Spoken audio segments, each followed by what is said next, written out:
ನೀನು ಬರೀ ಅಳಿಯ ಆಗೋದಲ್ಲ, ನೀನು ಮನೆ ಅಳಿನಾಗ ಬಂದ್ರೇನೆ ನಮ್ಮ ಆಸೆ ನೆರವೇರತ್ತೆ ಶೌರ್ಯ.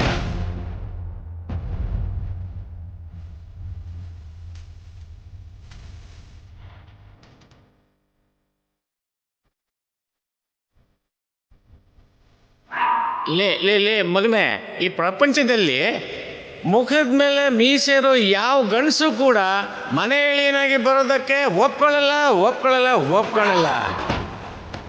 ನೋಡಿದ್ಯಾ, ಮನೆ ಹಳ್ಳಿ ಅಂತಿದ್ದ ಹಾಗೆ ಬಾಯಿ ಮುಚ್ಚೋಯ್ತು. ಒಪ್ಕೊಳ್ಳಲ್ಲ.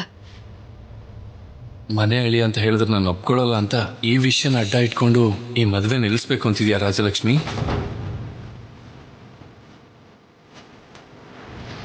ಏನು ಯೋಚನೆ ಮಾಡ್ತಿದ್ದೀಪ್ಪ ಶೌರ್ಯ? ಅತ್ತೆ, ಇದರಲ್ಲಿ ಬಲವಂತ ಏನೂ ಇಲ್ಲಪ್ಪ ಶೌರ್ಯ. ನಿನಗೇನಾದರೂ ಅಭ್ಯಂತರ ಇದ್ರೆ ಹೇಳು. ಅವ್ರಿಗಿಷ್ಟ ಇಲ್ಲ ಅನ್ಸತ್ತೆ ಅಪ್ಪ, ಅದಕ್ಕೆ ಸುಮ್ಮನೆ ಇದ್ದಾರೆ. ಅಯ್ಯೋ, ನನಗೇನು ಅಭ್ಯಂತರ ಇಲ್ಲ.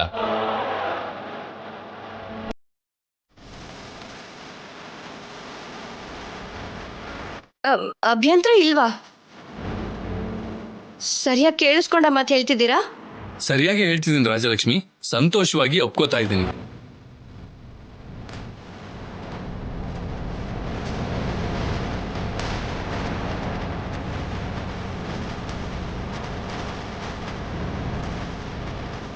ಮಾವ, ಇದನ್ನ ನನ್ನ ವರ ಅಂತ ಅನ್ಕೋತೀನಿ.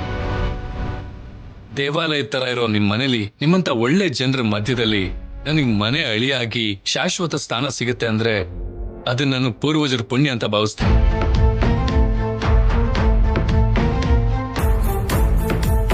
ನೀನ್ ಕಷ್ಟಪಟ್ಟು ಬೆಂಕಿನ ಅಣಿಸಿದ್ರೆ ಸರ್ ಅದ್ರ ಮೇಲೆ ಚೆನ್ನಾಗಿ ನೀರ್ ಹಾಕ್ಬಿಟ್ರು.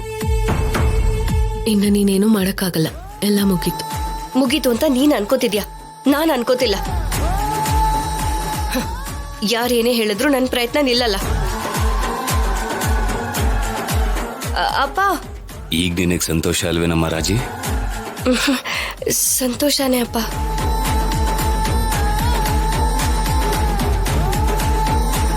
ಆದ್ರೆ ಈ ಸಂತೋಷ ಎಲ್ಲಿವರೆಗೂ ಇರುತ್ತೋ ಗೊತ್ತಿಲ್ವಲ್ಲ